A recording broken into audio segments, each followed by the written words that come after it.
Hi everybody, Steve Griffiths here, developer of the MTPredictor software program. In today's MTPredictor video, I would like to look at position sizing and how that can help keep your losses small and profits large. But before we start that, I'd just like to remind you of our risk disclaimer and have a look at the disclaimer here, and just remind you all that all examples in these videos should be considered as hypothetical. The trades were not actually taken, and also there's a risk of loss in trading and investing. All professional traders know and understand that losses can, will and do happen. We'll be looking at that in today's video. All trade decisions are your own sole responsibility. Right, let's have a look at this. In today's MTPredictor video, I'm using our new MTPRT add-ons for NinjaTrader 8. So this is NinjaTrader 8 with our new MTPredictor add-ons on them. I'll just put the tabs on. Let's start off by looking at the ES yesterday. This is perhaps a review of the USE minis. I just want to see our automatic trade setups yesterday and show how position sizing would have helped when you have been following the ES, the NQ and the YM all together yesterday. So let's have a look at earlier on in the day. You can see our new MTP trend was blue here, and we had a history triangle. Remember, on our add-ons we don't hide anything. If there was a valid trade setup at the time and it was filled on the next bar and then stopped out, you'll see a history triangle to show that there was a trade setup there. In other words, we don't remove anything and basically hide anything. So what we can do is hover over this blue buy bar, right mouse click, then choose analysis, and you can see this is what would have happened at the time. Now, position sizing is where we vary the number of lots, contracts or shares to keep our initial risk small and constant.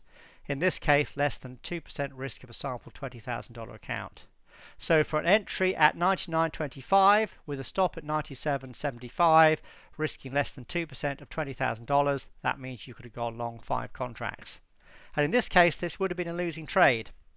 Again, it's important to understand that losses can, will and do happen, and this is what this video is all about. And it shows you that when you keep the losses small, as long as you have trades that are have big profitable trades, you don't actually have to have a high percentage of winners to come out in profit over the long term. So this would have been a losing trade. You'd have been taken in here and then you'd have been stopped out here. So on the ES you'd have been a losing trade. Now we call this one risk unit, so that would have been minus 1R down. So it's minus 1R. I'm just writing this down so we can count this up. Let's clear all. The rest of the day there weren't any trade setups at all. Let's have a look at the NQ. I'll just take that right space off the right hand side there, so we've got a little bit less. There we go. We can actually, oops, didn't want to do 500. I want to do 50. There we go. Perhaps I'll just zoom in a bit as well. So the losing trade on the ES was here. The NQ then came down and had another trade set up, again on with our blue MTP trend indicator. So this would have been another buy setup. Right mouse click over the blue buy bar. In this case it actually made another swing, so the TS3 setup would have been left on the chart, but after placing the analysis on, you can see you would have been taken in long here. Again, risking 2% of a sample $20,000 account.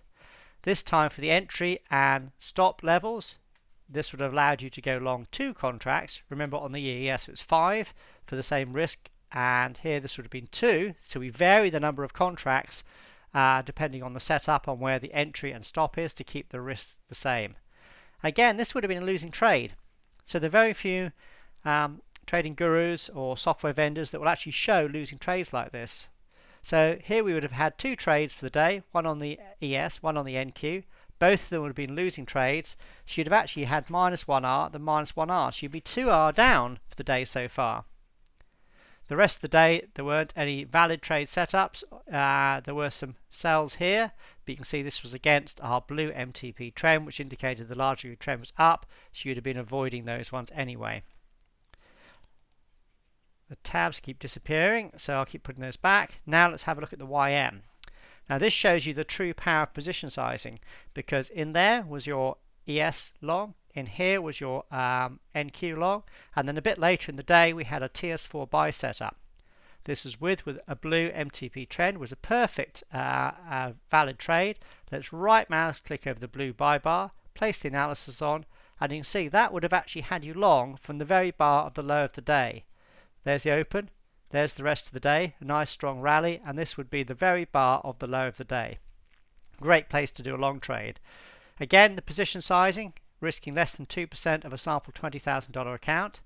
This time long at 940 with a stop at 931 would have allowed you to take 8 contracts to keep the initial risk the same. The market went up beautifully to hit its first target there for a 6R profit. There were a couple of sell setups there. They were against an MTP blue trend, so you wouldn't have been taking those anyway, plus you're already in a good profitable trade, so there was no reason to want to swap when the MTP trend was indicating the market was still going to go up.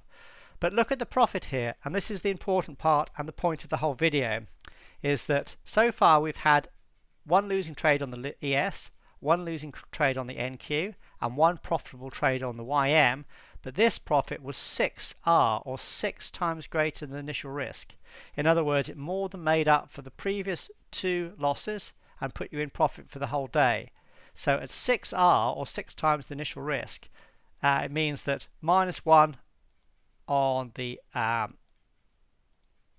ES, -1 on the NQ, and then +6 on the YM made money overall. And this is the whole point of this video, is when we use correct position sizing, it means that we can keep our losses small and under control. So in this small sample, I know it's only a small sample, but it's a good example in that you had more losing trades than profits. You had 2 losses and 1 profit, but that 1 profit more than made up for the losing trades and made money overall.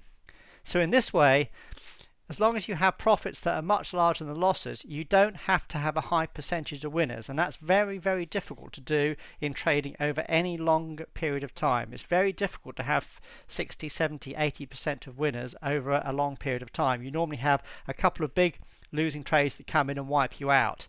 It's far better having a system or an approach that when the losses come through, they're kept small, and when the profits come through like this, they're kept large. So in reality, you can have 35, 40% winners, but over time, that's what makes you money, because the profits are much larger. So this is why I wanted to do today's video, to show you how correct position sizing can help you in your own trading, and particularly is how we do it in our MTPredictor add-ons, and where you have profits that are much larger than the losses, and that helps you make money over time. And a great example here on the ES, NQ and YM, i.e. the US E-minis yesterday, where one losing trade on the ES, one losing trade on the NQ, and here you'd have had one profitable trade on the YM. But what a great trade it was. Look at that. The very bar of the low of the day was the buy signal bar that allowed you to go long, and you'd be long all the way up here for a very nice profit of +6R. So overall, a very good day for MTPredictor on the US E-minis yesterday.